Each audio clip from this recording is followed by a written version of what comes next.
গীতা অধ্যয়ন কৰিবলৈ আহিলে, গীতাৰ কাষলৈ আহিলে, ভাগৱতৰ কাষলৈ আহিলে, ভাগৱত প্ৰকৃতাৰ্থত কি, ভাগৱত মানে কি, তাক আমি জানিবই লাগিব। গীতাৰ কাষলৈ আহিলে গীতানো কি, গীতা নামটোৱে আমাক কি কৈছে জানিবই লাগিব। জ্ঞান, তাত এটা দীঘৈকাডাল আছে, অৰ্থাৎ দীঘৈ এটা আছে, ঈশ্বৰ, ঈশ্বৰৰ জ্ঞান, দন্তীয়া ত এটা আছে, ঈশ্বৰৰ জ্ঞান তত্ত্ব আহৰণ, পিছত আকাডাল আছে। গীতাৰ অৰ্থাৎ ঈশ্বৰৰ জ্ঞান তত্ত্ব আহৰণ কৰিবলৈ যিখন পুথি, সেইখন পুথিয়েই গীতা। গীতাৰ যদি অৰ্থটোৱে আমি নাজানো, ভিতৰলৈ গৈ কিন্তু আমাৰ একো লাভ নহ'ব। সেইকাৰণে মই প্ৰাৰম্ভিক কথাকেইটা ক'লোঁ। কৃষ্ণ এতিয়া এই যে তাহানিতে যে এখন যুদ্ধ হৈছিল, ঈশ্বৰ কৃষ্ণই কৈছিল, মই সেইজন ঈশ্বৰ যিজনে অকল সাধু সন্ত মহন্তক ৰক্ষাৰ কাৰণেই আবিৰ্ভাৱ হৈছিলো দ্বাপৰ যুগত। তেখেতে জগতত দেখুৱাই দিছিল ধৰ্মক ৰক্ষাৰ বাবেই তেওঁ আবিৰ্ভাৱ। সেইকাৰণে এখন যুদ্ধৰ অৱতাৰণা কৰি ধৰ্মৰ জয় অধৰ্মৰ পৰাজয় তাকেই আমাক দেখুৱাই থৈ গ'ল। সেই সময়ত দ্বাপৰত এখন যুদ্ধ হ'ল। আজি ইমান যুগ যুগ পাৰ হৈ যোৱাৰ পাছত সেই যুদ্ধখনৰ কথা জানি থাকিলে, শিকি থাকিলে, বুজি থাকিলে আমাৰ আজি তাৰিখত কি লাভ হ'ব? কি লাভ হ'ব? সময় নষ্ট হৈছে। সময়ৰ সমষ্টিটো জীৱন যদি আমি ধৰি লওঁ, তাহানিতে এখন যুদ্ধ হৈছিলে, যুদ্ধখনৰ কথা জানিলে আমাৰ কি হ'ব? সেইকাৰণে তাত্ত্বিক অৰ্থখিনি কি? আচলতে তাত্ত্বিক অৰ্থখিনি কি আমি জানিব লাগিব। কি ক'লে ঈশ্বৰে? যুদ্ধখন দেখুৱাই কি ক'লে? যুদ্ধখন তেখেতে যে অৱতাৰণা কৰিলে, আমালৈ কি থৈ গ'ল, সেইখিনি বিচাৰি যাব লাগিব। ইয়াত এজন ঈশ্বৰে সখী পাতিলে অৰ্জুনৰ লগত, যুধিষ্ঠিৰ, ভীম, অৰ্জুন, নকুল, সহদেৱ, 5টা চৰিত্ৰ। এগৰাকী মাতৃ কুন্তি, শাস্ত্ৰই কুন্তিক মাতা বুলি কৈছে, গান্ধাৰীক কিন্তু মাতা বুলি কোৱা নাই। কিয়? গান্ধাৰীয়ে 100 পুত্ৰ জন্ম দিছিল, কুন্তিয়ে 5জন পুত্ৰ জন্ম দিছিল, কিন্তু সেই 5জন পুত্ৰ জন্ম দিয়া কুন্তি হ'ল মাতা, গান্ধাৰী কিন্তু মাতা নহয় শাস্ত্ৰৰ মতে। এই কথাবিলাক আমি অকণমান চাব লাগিব। যিকেইজনা পুত্ৰই ঈশ্বৰৰ লগত সখীত্ব স্থাপন কৰি জীৱন ধন্য কৰি গ'ল, সেইকেইজনাই পাণ্ডৱ। যিকেইজনা পুত্ৰই মাতৃ জীয়াই থাকোঁতেই সীতাক আঁকোৱালি ল'লে, 100খন চিতাৰ জুই কুন্তিয়ে চাই গ'ল। কুন্তি নহয়, গান্ধাৰীয়ে চাই গ'ল। কিয় চালে? এখন চকুত কলা পতি মাৰি আছিল গান্ধাৰীয়ে, কাপোৰৰ পতি নহয় প্ৰকৃতাৰ্থত। সেইখন হ'ল অজ্ঞানৰ প্ৰতীক, অজ্ঞানৰ প্ৰতীক। সন্তানৰ দুখ লুকুৱাওঁতে লুকুৱাওঁতে, দেখিও নেদেখা ভাও জোৰোতে জোৰোতে চকুৰ সন্মুখত 100খন চিতা জুই জ্বলি উঠিল। আমাক শাস্ত্ৰই কৈছে তেনেকুৱা আমাক গান্ধাৰী মাতৃ নালাগে। শাস্ত্ৰই আমাক কৈছে, গীতাই কৈছে, গীতাই কৈছে তেনেকুৱা কুন্তি মাতা লাগে, যিকেইজন পাণ্ডৱে ঈশ্বৰৰ লগত সখীত্ব লাভ কৰি জীৱন ধন্য কৰিলে। তেনেকুৱা মাতা লাগে আমাক। সেইজন ধৃতৰাষ্ট্ৰ নালাগে, যিজন ধৃতৰাষ্ট্ৰই চকু থাকিও অন্ধ। চকুৰ অন্ধ কথা কোৱা নাই, অজ্ঞান অবিদ্যাৰে পৰিপুষ্ট তেখেতৰ দেহ, চকু থাকিও নেদেখা ভাও জোৰে, কোনোদিন নকলে সন্তানৰ দুখৰ কথা। সন্তানে যে ভুল কৰিছে কোনোদিন কোৱা নাই। সদায় সন্তানৰ মোহত, সন্তানৰ লোভত জীৱন কটাওঁতে কটাওঁতে এটা কুল ধ্বংস হৈ গ'ল। তেনেকুৱা অন্ধ পিতৃ হ'লে জগতলৈ কিন্তু অন্ধকাৰ নামি আহে। গীতাই ক'লে, পৰমাৰ্থিক দৃষ্টিৰে যদি আমি গীতা নপঢ়োঁ, গীতা নাচাওঁ, গীতা যদি অধ্যয়ন নকৰোঁ, কিন্তু সময় নষ্টৰ বাহিৰে বেলেগ একো নহয়। পৰমাৰ্থিক দৃষ্টি দেহ তত্ত্বৰে চাবই লাগিব। 5জন পাণ্ডৱ, যুধিষ্ঠিৰ, ভীম, অৰ্জুন, নকুল, সহদেৱ, গীতাই কি ক'লে? সেইজন যুধিষ্ঠিৰ যিজন সত্য, শুদ্ধ, পবিত্ৰ, যিজনে ঈশ্বৰকে চিনি পায়, যিজনে কোনো দিন মিছা কথা নকলে, সেইজন যুধিষ্ঠিৰ, সেইজন আত্মাৰূপে দেহত প্ৰতিষ্ঠিত। এই আত্মাই কিন্তু কোনো দিন মিছা কথা কোৱাৰ ফালে ঢাপলি নেমেলে। সেইজনেই যুধিষ্ঠিৰ দেহত আমি স্থাপন কৰিব লাগিব। যদি দেহত যুধিষ্ঠিৰক স্থাপন কৰিব পাৰোঁ কেনেবাকে, আত্মাক যদি বুজি পাওঁ, আমাৰ কাষলৈ এজন ভাতৃ আহিব, সেইজনৰ নাম বিকুদৰ, ভীম। বিশালতা, পৰ্বতৰ সমান, আকাশৰ সমান বিশালতাক বুজাইছে ভীমে। অকল ভাওনাত দেখা গদালোৱা ভীমজনেই নহয়। যদি সত্য শুদ্ধ পবিত্ৰৰে যদি যুধিষ্ঠিৰ হ'ব পাৰোঁ, আত্মাক যদি চিনি পাওঁ, আমাৰ দেহলৈ আহিব ভীমৰ দৰে শক্তি। আমি বিশালতাক বুজি পাম, আমি উদাৰ হ'ম। সেইজন ভীমৰ কথা কোৱা হৈছে। ইয়াৰ পাছত আৰু এজন ভাতৃ অৰ্জুন, যিয়ে তত্ত্ব বুজি পায়। ঈশ্বৰৰ সন্তান আমি, এজন ঈশ্বৰে দেহত বিৰাজমান হৈ আছে বাবেই আমি এই জগতলৈ আহিছোঁ। আৰু এইজন ঈশ্বৰৰ বাহিৰে জগতত কাৰো লগতেই বন্ধুত্ব স্থাপন কৰি লাভ নাই। সেইজনৰ লগতেই বন্ধু পাতিব লাগিব, তেতিয়া জীৱনৰ যুদ্ধখনত জয় হ'ম। সেইজন অৰ্জুনক দেহত স্থাপন কৰিব লাগিব। যদি সত্য শুদ্ধতাৰে যুধিষ্ঠিৰ হওঁ, তেনেহ'লে সেইজন অৰ্জুন মোৰ দেহলৈ আহিব। সেইজন অৰ্জুনৰ কথা কোৱা হৈছে।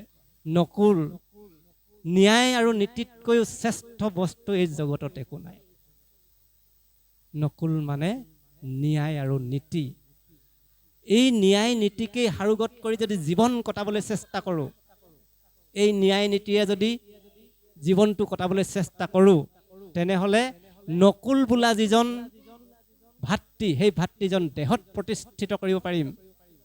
সেই নকুলজন আমি দেহলৈ আনিব লাগিব। সেই নকুলজনক দেহলৈ আনিবলৈ হ'লে আমাৰ নীতি ন্যায় শুদ্ধ হ'ব লাগিব। নকুলক সুন্দৰ বুলি কয়, আটাইতকৈ সুন্দৰ। সুন্দৰ দেখিবলৈ সুন্দৰ নহয়, ন্যায় নীতিৰে যিজন লোক প্ৰতিষ্ঠিত, সেইজন সদায় সুন্দৰ, তাকেই বুজাইছে। ইয়াৰ পাছত সহদেৱ। সহদেৱৰ মূল তত্ত্ব হ'ল সদাচাৰ, সত্যনীতি। সমস্ত তত্ত্ব মৰ্মক জানিও কোনোদিন যুধিষ্ঠিৰক জ্ঞান দিবলৈ যোৱা নাই। সেইজন সদাচাৰ ৰূপী সহদেৱ। সেই সহদেৱজন দেহত প্ৰতিষ্ঠিত কৰিব লাগিব। এই গীতাৰ চৰিত্ৰ গীতাৰ বিষয়ে যদি আমি তাত্ত্বিকভাৱে নাজানো, গীতা পঢ়ি একো লাভ নাই। ইয়াৰ পাছত দুৰ্যোধন, অহংকাৰ, দেহৰ যি অহংকাৰ, ইয়ে দুৰ্যোধন। শকুনি, কুটবুদ্ধি সম্পন্ন মন যদি হয়, জানিব লাগিব মোৰ দেহত শকুনি বাস কৰি আছে। ভীষ্ম, আমাক এটা মনে ভ্ৰম ৰূপ দিয়ে, ভ্ৰম হৈ যাওঁ। আজীৱন হস্তিনাপুৰ ৰক্ষা কৰিম। এইখন হস্তিনাপুৰ, এইখন হস্তিনাপুৰ, দেহটো আমাৰ হস্তিনাপুৰ। এই হস্তিনাপুৰ আজীৱন ৰক্ষা কৰিম বুলি ভ্ৰমৰূপী মনে ভাবি থাকে, কোনোদিন আমাৰ মৃত্যু নহ'ব। সেইজন ভীষ্ম। দ্ৰোণাচাৰ্য বুলি এটা চৰিত্ৰৰ কথা কৈছে ইয়াত। দ্ৰোণাচাৰ্য দ্বৈত বুদ্ধি, যিজনে ব্ৰাহ্মণ হৈও কুৰুক্ষেত্ৰ মহাৰণত ধনুকাৰ লৈ যুদ্ধত উপনীত হ'ল। ব্ৰাহ্মণৰ কাৰ্য কি, কৰ্তব্য কি? ব্ৰাহ্মণৰ ব্ৰহ্মতত্ত্বৰে, বেদৰ ব্ৰহ্মতত্ত্বৰে জগতৰ ভৱিষ্যতলৈ কল্যাণ আৰু মংগল সাধন কৰি যাবৰ বাবে যিখিনি জ্ঞান দিব লাগে, সেইখিনি জ্ঞান দি যাব পৰাজনেই ব্ৰাহ্মণ। ধেনুকাৰ লৈ যুদ্ধ কৰাজন ব্ৰাহ্মণ নহয়। সেইজন দ্ৰোণাচাৰ্যৰ কথা কৈছে। সেইজন দ্ৰোণাচাৰ্যক যদি দেহত প্ৰতিষ্ঠা কৰোঁ, আমি কিন্তু দ্বৈত বুদ্ধিৰ দৰে হ'ম। তেনেকুৱা শিক্ষাগুৰু আমাক নালাগে।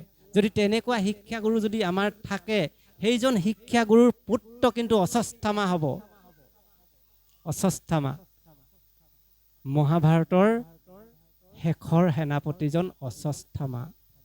আটাইতকৈও নিকৃষ্ট কাম কৰি পেলালে। পৰীক্ষিত যেতিয়া গৰ্ভত আছিল, গৰ্ভলৈ ব্ৰহ্মাস্ত্ৰ প্ৰয়োগ কৰিছিল। সেই যুগতেই কৈ দিলে ঈশ্বৰে, ভ্ৰূণ হত্যাকাৰীজন মহাপাপী। আজিও যদি কোনোবা ডক্টৰে চেষ্টা কৰে, আজিও হাইছমেন আছে, কিন্তু সেই যুগতেই ক'লে ভ্ৰূণ হত্যা কৰা এজন মহাপাপী। অশ্বত্থামাই হত্যা কৰিবলৈ বিচাৰিছিলে। তেনেকুৱা যদি শিক্ষাগুৰু থাকে দ্ৰোণাচাৰ্যৰ দৰে, নিজৰ বেদৰ তত্ত্বৰে জগতৰ মংগল কল্যাণৰ সাধন নকৰি যদি যুদ্ধ কৰিবলৈ যায়, অৰ্জুনৰো গুৰু দুৰ্যোধনৰো গুৰু কোনোদিন নকলে মহাভাৰত মই যুদ্ধ নকৰোঁ, কাৰণ সকলো মোৰ শিষ্য। মাত্ৰ লোভ আৰু মোহক সামৰিব নোৱাৰি কৌৰৱৰ পক্ষত সেনাপতি হৈ যুদ্ধ কৰিছিল। তেনেকুৱা দ্ৰোণাচাৰ্য মন আমাৰ দেহত থাকিব নালাগিব। সেইজন দ্ৰোণাচাৰ্য। এই চৰিত্ৰখিনি কথা অলপ অলপ জানিলেহে আমি গীতাৰ ভিতৰলৈ যাব পাৰিম। যে কি নহওক, আমি এতিয়া পুনৰ পদে কি কৈছে তালৈ যাম। ধৰ্মক্ষেত্ৰে কুৰুক্ষেত্ৰে সমবেতা যুজুৎসৱঃ মামকা পাণ্ডৱাচয় কিম কুব্বত সঞ্জয়। অৰ্থাৎ ধৰ্মক্ষেত্ৰ আৰু কুৰুক্ষেত্ৰ দুখন ক্ষেত্ৰ। এই দেহটোত দুখন ক্ষেত্ৰ, এখন ধৰ্মক্ষেত্ৰ, এখন কুৰুক্ষেত্ৰ। জ্ঞানেৰে যদি পৰিপুষ্ট হৈ জীৱন কটাবলৈ চেষ্টা কৰোঁ, তেনেহ'লে আমাৰ দেহটো হ'ব ধৰ্মক্ষেত্ৰ। অজ্ঞান অবিদ্যাক যদি আমি সাৰোগত কৰি জীৱন প্ৰতিপালিত কৰোঁ, তেন্তে হ'ব এই দেহত কুৰুক্ষেত্ৰ। দুটা পক্ষ ইয়াত আছে, এফালে পাণ্ডৱ, এফালে কৌৰৱ। সেইজন সঞ্জয়ক সুধিছে ধৃতৰাষ্ট্ৰই। এজন অন্ধ ধৃতৰাষ্ট্ৰৰ পৰা গীতা আৰম্ভ হৈছে। খুব মন কৰিবলগীয়া। অন্ধজনৰ পৰা গীতা আৰম্ভ হৈছে। ধৃতৰাষ্ট্ৰই কৈছে, হেৰা সঞ্জয়, এই যে যুদ্ধখন আৰম্ভ হ'ব হৈছে, যুদ্ধ ক্ষেত্ৰতনো প্ৰকৃতাৰ্থত কি হৈছে তুমি মোক কৈ যোৱা। আৰু এটা কথা ইয়াতে কৈছে, মামকা পাণ্ডৱাচয় কিম কুব্বত সঞ্জয়। মামকা পাণ্ডৱাচয়, এই যে পাণ্ডৱসকল অকণমান আঁতৰাই দেখুৱাইছে। সেই যে পাণ্ডৱসকল নিজৰ পুত্ৰৰ দৰে ভবা নাই। তেখেতলোকে কি সিদ্ধান্ত কৰিছে যুদ্ধত, প্ৰস্তুতি কেনেকুৱা কৰিছে সঞ্জয়ক সুধিছে। ধৃতৰাষ্ট্ৰ বধূৰ দিছে শুনিও সঞ্জয়, কুৰু পাণ্ডৱৰ যুদ্ধ ভৈলা কেন নয়, ভীষ্ম আদি কৰি হবে মহাৰথীগণ, কহা কেনমতে কৰিলে কৰণ। এতিয়া এই যুদ্ধখনৰ যি প্ৰস্তুতি, এই প্ৰস্তুতিখিনিৰ বিষয়ে জানিবলৈ ধৃতৰাষ্ট্ৰই বিচাৰিছে। কৃষ্ণ। দুয়ো সেনা সঞ্জয় বদতি শুনিও মহাৰায়, দুয়ো সেনা কুৰুক্ষেত্ৰ ভৈলা একঠাই। এতিয়া তেখেতৰ মন্ত্ৰীজনে উত্তৰ দিছে যে দুয়োটা সেনাদল আহি ইতিমধ্যে যুদ্ধক্ষেত্ৰত উপনীত হৈছে। চক্ৰবেহু পাতিলেক কৌৰৱসকল, সেনাৰ শবদে পৃথিৱী কৰে তলবল। চক্ৰবেহু কি? চক্ৰবেহু আচলতে কেনেকুৱা বেহু? আমি এটা চক্ৰতেই আবৃত্ত হৈ জীৱন কটাই আছো, একেটা চক্ৰতেই ঘূৰি আছো। আমাকো চক্ৰবেহুৱে কিন্তু লগেৰা নাই। এই চক্ৰবেহুকেই ঈশ্বৰজনে সেই দাপৰ যুগত সেই যুদ্ধখনত বুজাই দিছিলে, সকলোৱে কিন্তু ইয়াৰ পৰা হাত সাৰি যাব নোৱাৰিবা। চক্ৰবেহুৰ যি যুদ্ধৰ পৰিকল্পনা, এই পৰিকল্পনা বিষয়ে সঞ্জয়ে ধৃতৰাষ্ট্ৰক এতিয়া ক'বলৈ গৈ আছে।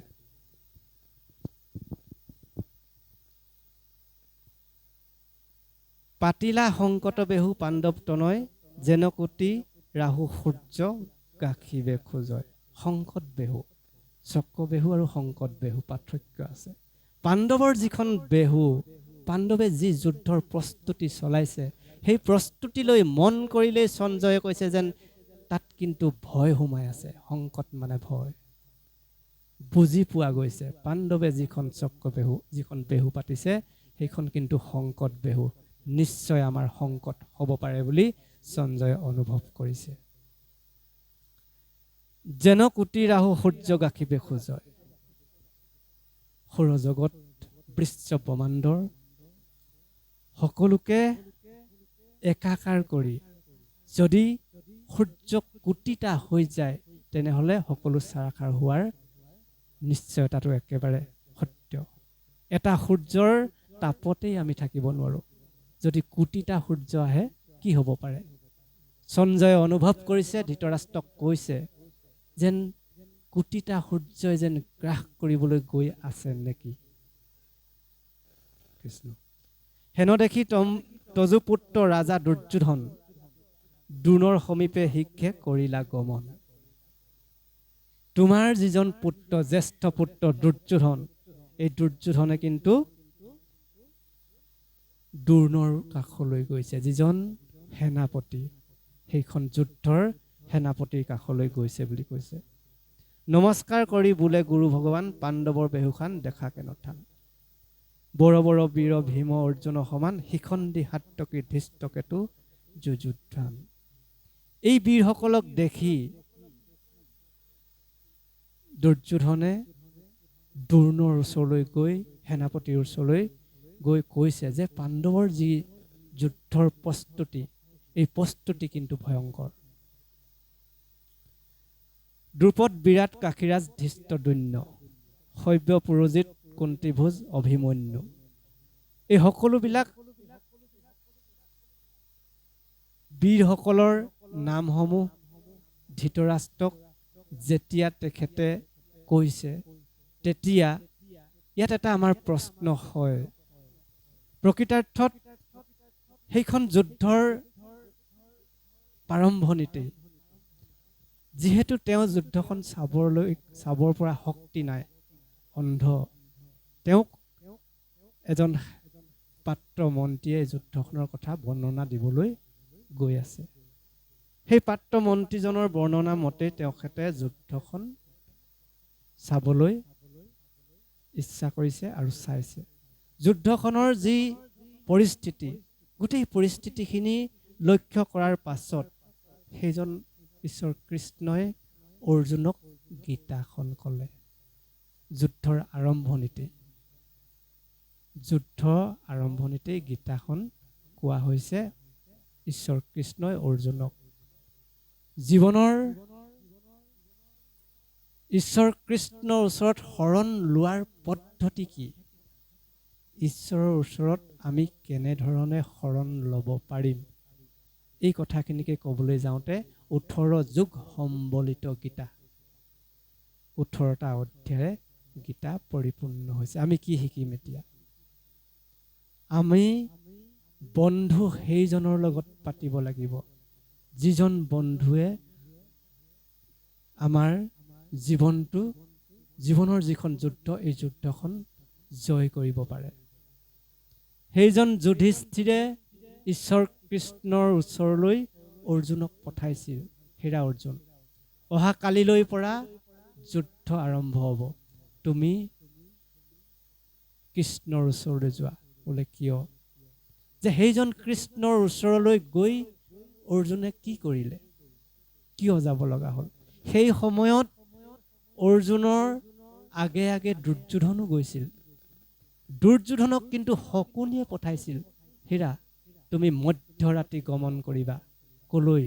ঈশ্বৰ কৃষ্ণৰ ওচৰলৈ। কালিলৈ পৰা যুদ্ধ আৰম্ভ হ'ব, ঈশ্বৰ কৃষ্ণৰ ওচৰত তুমি সহায় ভিক্ষা কৰিবা। কিন্তু যুধিষ্ঠিৰে পঠাইছিল, অৰ্জুন তুমি কিন্তু ব্ৰহ্মপুৱাতেই ঈশ্বৰ কৃষ্ণৰ কাষলৈ যাবা। কি? ব্ৰহ্মপুৱা আৰু মধ্যৰাতি। যুধিষ্ঠিৰে পঠালে ব্ৰহ্মপুৱাত, শকুনিয়ে পঠালে মধ্যৰাতি। মধ্যৰাতি গমন কিন্তু মংগলদায়ক নহয়। ব্ৰহ্মপুৱাতকৈও শ্ৰেষ্ঠ সময় এই জগতত নাই। সন্তানসকলে যদি ব্ৰহ্মপুৱাক আদৰ সন্মান কৰে, অৰ্থাৎ সেই সময়ত যদি অধ্যয়ন কৰে, তেওঁতকৈ সুফল লাভ কৰিব পৰা সন্তান আৰু নোলাব। কিন্তু অভ্যাস কৰিব লাগিব। ব্ৰহ্মপুৱাৰ তাৎপৰ্য বহুত বেলেগ। গীতাশাস্ত্ৰই আমাক কৈ গ'ল, সেইজন অৰ্জুনক পঠাইছিল কৃষ্ণৰ ওচৰলৈ ব্ৰহ্মপুৱাত, কিন্তু কুট বুদ্ধি সম্পন্ন শকুনিয়ে পঠাইছিল দুৰ্যোধনক, তুমি মধ্যৰাতি গমন কৰিবা। মধ্যৰাতি সকলোৱে নিদ্ৰাত মগ্ন হৈ থাকে, সেই সময়ত যোৱাটো কিন্তু শুভ নহয়। তাকেই বুজালে। ব্ৰহ্মপুৱাত সকলোৱে মন মস্তিষ্ক খুব সুন্দৰ প্ৰকৃতিয়ে এতিয়া আমাক সুন্দৰ বাতাবৰণ দিয়ে। এই বাতাবৰণত আমি আমাৰ জ্ঞান লাভ কৰিব লাগিব। ঈশ্বৰ কৃষ্ণৰ ওচৰত অৰ্জুনে কৈ দিলে, অহা কালিলৈ পৰা যুদ্ধ আৰম্ভ হ'ব, মোক সহায় লাগে। কৃষ্ণই কৈ দিলে, মই কিন্তু যুদ্ধৰ ক্ষেত্ৰত অস্ত্ৰ নধৰোঁ। কাক লাগিব? মোৰ সেনা বাহিনীও আছে, সেনা বাহিনীক লাগিবনে মোক লাগিব? অৰ্জুনে কৈ দিলে, তোমাকেই লাগিব। কাৰণ কি? সেইজন কৃষ্ণক জয় কৰি লৈ আহিছিল অৰ্জুনে, কিন্তু দুৰ্যোধনে ঈশ্বৰ কৃষ্ণৰ যি সেনা বাহিনী সেইখিনি লৈ ৰাওনা হৈছিল। ঘূৰি আহি কৰ্ণক কৈছিল, হেৰা, যুদ্ধৰ জয় কিন্তু অনিবাৰ্য। বোলে কিয়? ঈশ্বৰ কৃষ্ণৰ যিখিনি সেনা বাহিনী সমস্ত মই লৈ আহিছোঁ। অৰ্জুনে কিন্তু অকোৱাটোৱে অকল কৃষ্ণকে লৈ গ'ল, তাকো যুদ্ধ নকৰে, কৃষ্ণই অস্ত্ৰ নধৰে। তাৰমানে কৰ্ণই ক'লে, মই য'ত আছোঁ এই ঠাইখন অতি নিকৃষ্ট। দুৰ্যোধন বুৰ্বক বুলি মই জানিছিলোঁ, কিন্তু ইমানো যে বুৰ্বক মই আজি গম পাইছোঁ। মই য'ত আছোঁ অতি বেয়া ঠাই এডোখৰত আছোঁ। কাৰণ কৃষ্ণৰ যি সম্পত্তি, কৃষ্ণৰ যি সেনা বাহিনী, কৃষ্ণই যুদ্ধ কৰিব পাণ্ডৱৰ পক্ষত। সেনা বাহিনীয়ে বাৰু ঈশ্বৰ কৃষ্ণৰ বিৰুদ্ধে যুদ্ধ কৰিবনে? এই ঠগৰামিখিনিকে আমাক বুজাইছে। ঈশ্বৰ কৃষ্ণই ক'লে, মই কেতিয়াও অস্ত্ৰ নধৰোঁ। তাৰমানে অৰ্জুনে কৈ দিলে, নহয়, তুমি অস্ত্ৰ ধৰিব নালাগে, মাত্ৰ মোৰ কাষত তুমি থাকিব লাগিব। তুমি কি কৰিব লাগিব? ৰথৰ সাৰথি। কোনখন ৰথ? এইখন ৰথ। 4টা ঘোঁৰাই টনা যিখন আমাৰ ৰথ, এই ৰথখন যদি আমি ঈশ্বৰ কৃষ্ণৰ ওচৰত লেকামডাল যদি চমজাই দিওঁ, যুদ্ধ কিন্তু আমাৰ অনিবাৰ্য। আমাৰ যুদ্ধ কিন্তু অনিবাৰ্য। সেইকাৰণে অৰ্জুনে সেই লেকামডাল ৰথৰ ঈশ্বৰ কৃষ্ণক চমজাই দিছিল। সেইকাৰণে যুদ্ধত জয় হৈছিল। কিন্তু দুৰ্যোধনে সেয়া নকৰিলে। সেই সময়ত ব্ৰহ্মপুৱাতেই ঈশ্বৰ কৃষ্ণক লগ কৰি জয় কৰি অনাৰ বাবে গোটেই কুৰুক্ষেত্ৰ মহাযুদ্ধত পাণ্ডৱৰ জয় হ'ল। আজিৰ তাৰিখত আমি ক'ত যাম? ব্ৰহ্মপুৱাত। এই জীৱন যুদ্ধখন জয় কৰিবলৈ আজিৰ তাৰিখত আমি ক'লৈ যাব লাগিব? বিচাৰিব লাগিব। আজি ক'লৈ যাম? আজিৰ তাৰিখত ব্ৰহ্মপুৱাতেই আমাৰ চোতালৰ সন্মুখত থকা গুৰুগৃহত এগছি বন্তি জ্বলাই ক'ব লাগিব, হে ঈশ্বৰজন, জীৱনৰ যুদ্ধখন আৰম্ভ হ'ব ব্ৰহ্মপুৱাৰ পৰা গধূলিলৈ। তুমি যদি মোৰ এই জীৱন ৰথৰ লেকামডাল ধৰি থাকা, তেনেহ'লে মোৰ জীৱনৰ যুদ্ধ জয় অনিবাৰ্য। গতিকে লৈ সমস্ত তত্ত্বকে সাৰোগত কৰি গীতা শাস্ত্ৰখন আমাক দিছিল। আমি কিন্তু ইয়াৰ সাধুখিনি পঢ়ি থাকিলে আমাৰ একো নহ'ব। ইয়াৰ তাত্ত্বিক কথাখিনি আমি জানিবই লাগিব। যি কি নহওক আৰু অকণমান পাঠ কৰোঁ। মই চৰিত্ৰকেইটাৰ বিষয়ে অকণমান ক'লোঁ। ভীষ্মৰ চৰিত্ৰটো থাকি গ'ল। ভীষ্ম সেইজন যিজন ব্ৰহ্মচাৰী, যিজন গংগাৰ পুত্ৰ, যিজনে পৰশুৰামৰ ওচৰত শিক্ষা গ্ৰহণ কৰিছিল, কিন্তু কুৰুক্ষেত্ৰ মহাযুদ্ধত তেখেতে হৰশয্যাত ঢলি পৰিব লগা হ'ল। কিয়? নিজৰ থকা ঠাইখন যদি অশুদ্ধ হয়, তেনেহ'লে ধৰ্ম নহয়। যুদ্ধত কিন্তু জয় লাভ কৰিবলৈ অসুবিধা আছে। আমাক গীতাই জ্ঞান দিছে। প্ৰতিটো চৰিত্ৰই আমাক কিছুমান কথা কৈ গৈছে। আমি এইবিলাক জানিব লাগিব আচলতে। কৃষ্ণ পাঠাওঁ। কৃষ্ণ ইৰা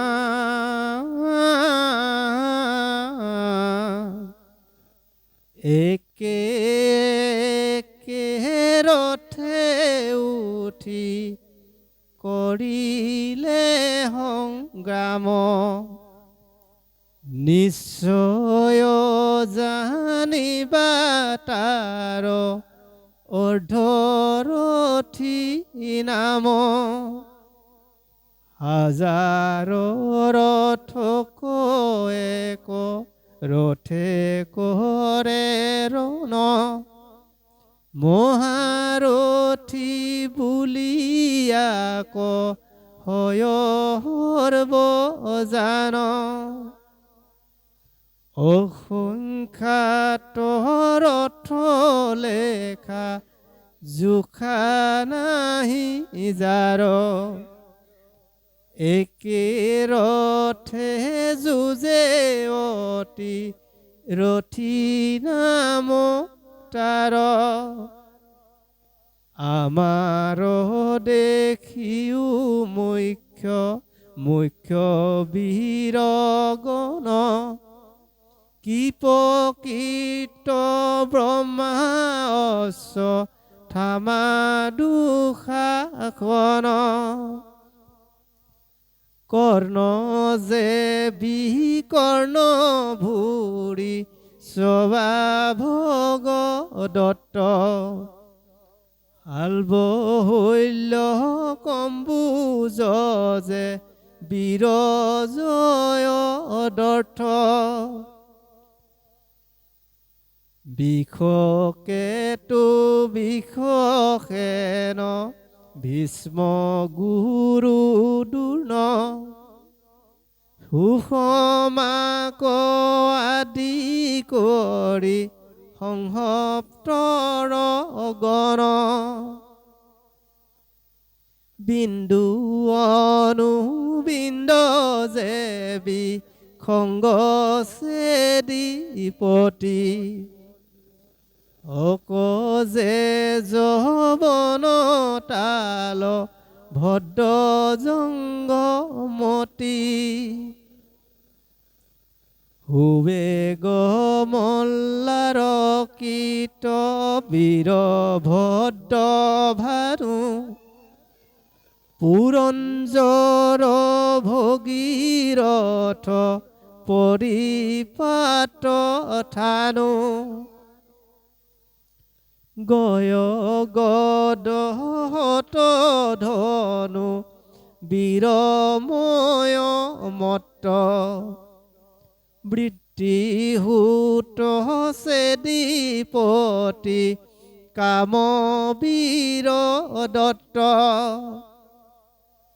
মোক আদি কৰি হত ভায় ধনুধৰ সংগ্ৰামে মাৰিবু যদি আশে পুৰন্দৰ অপজাপ্তে নালিখি বাকৰ গহ যাৰ সেনাপতি ভৈলা ভীষ্ম পিতামহ একাদশ অক্ষৌহিনী সেনা ভয়ংকৰ হাতক্ষখিনি সেনা পাণ্ডৱ দলৰ তথাপি আমাৰ সেনা নেদেখো বল পাণ্ডৱৰ সেনা হেন দেখি কালা নল হেন জানি ভীষ্ম কৰা খিয়া পৰস্পৰ পৃষ্ঠভাগে আনে যেন নকৰয় হৰ যাৱে ভীষ্ম থাকন্তৱা মাৰ কাক ভয় হবাৰে জীৱন ভীষ্ম জানিবানি স্বয় ভীষ্ম নিপতি কৰি লন্ত সাধুবাদ কৌতূহলে সেনাপতি কৰে সিংহনাদ ঢাক ঢোল মৃদংগ যে তুৰি কৰতাল পনবআনক ভেৰি ডগৰ কাল গোমুখ গোমুখ কাংখ মৃদংগ ঝঞ্ঝাৰ ৰাম বীণ বংশী যে দম বৰু কলন্দৰ দন্দুভি হবদে মহি কৰে তল বল দোলায়ে ঢাকিলা দিশ গগন মংগল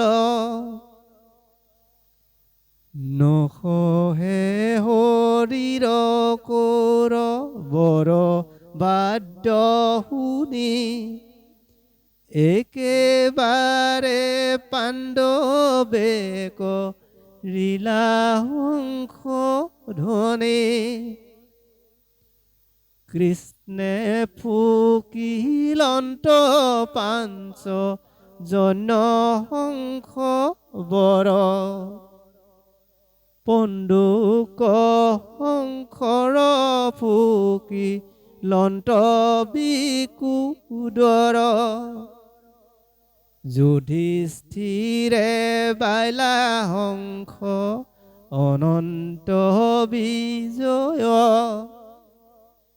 দেৱদত্ত শংখ কফু কিলা ধনঞ্জয় তেওঁৰ কথা ক'লে অতি তাত্ত্বিক ঈশ্বৰ কৃষ্ণজনে যিটো শংখ বজাইছিল বুলি কৈছে পাঞ্চজন্য আৰু বিকুদৰে বজাইছিল এই শংখবিলাকনো আচলতে কি কেনেকুৱানো ইয়াৰ তাত্ত্বিক কিবা এটা অকণমান চিন্তা কৰোঁ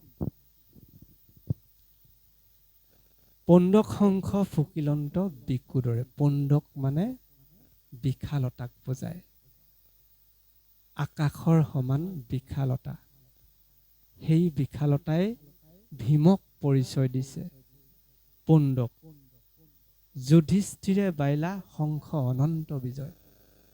অনন্ত বিজয় মানে সমস্ত জগতকে জয় কৰিব পৰা যি শক্তি সেয়াই হৈছে অনন্ত বিজয় যুধিষ্ঠিৰৰ যি শক্তি যি সত্য শুদ্ধ পবিত্ৰতাৰে যি জীৱন যি ঈশ্বৰৰ লগত সখিত্য সেয়াই হৈছে জীৱন যুদ্ধৰ জয় যাত্ৰা আমি যদি যুধিষ্ঠিৰ হওঁ আমাৰ জীৱন কিন্তু জীৱনৰ যিখন যুদ্ধ এই যুদ্ধখনৰ জয় কিন্তু অনিবাৰ্য অনন্ত বিজয় এই শংখকেইটাই চৰিত্ৰকেইটাক উদঙাই দেখুৱাইছে কৃষ্ণে ফুকিলন্ত পাঞ্চজন্য পঞ্চতত্বৰে এই দেহ গঠিত সমস্ত পঞ্চতত্বৰে যি দেহৰ আমাৰ তাত্ত্বিক দিশেৰে এই পাঞ্চজন্য শংখক ঈশ্বৰ কৃষ্ণই যদি ফুকে পঞ্চ পাণ্ডৱৰ আটাইকেইটা শংখকেই সমানে বজোৱা আৰু ঈশ্বৰ কৃষ্ণই অকলে বজোৱা সমান ঈশ্বৰ কৃষ্ণজন দেহত বিৰাজমান যিজন কৃষ্ণই হৰ্তা কৰ্তা বিধাতা হৈ চাৰি অস্ত্ৰ ধৰি আমাক ৰক্ষা কৰিছে ত্ৰিজগতৰ প্ৰতি হৰি সেই ত্ৰিজগতৰ প্ৰতি হৰিজনে বজোৱা শংখ কিন্তু পাঞ্চজন্য শংখ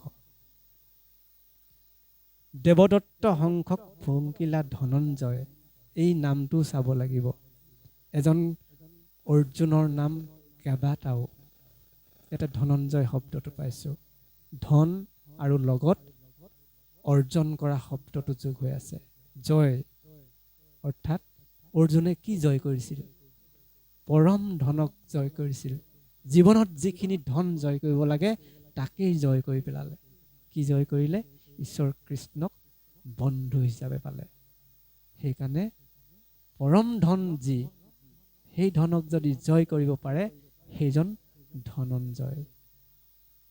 কন্তেয় বুলিও কোৱা হয়। তিনিটা গুণে যাক চুব নোৱাৰে সেইজন কুন্তেয়। কৃষ্ণ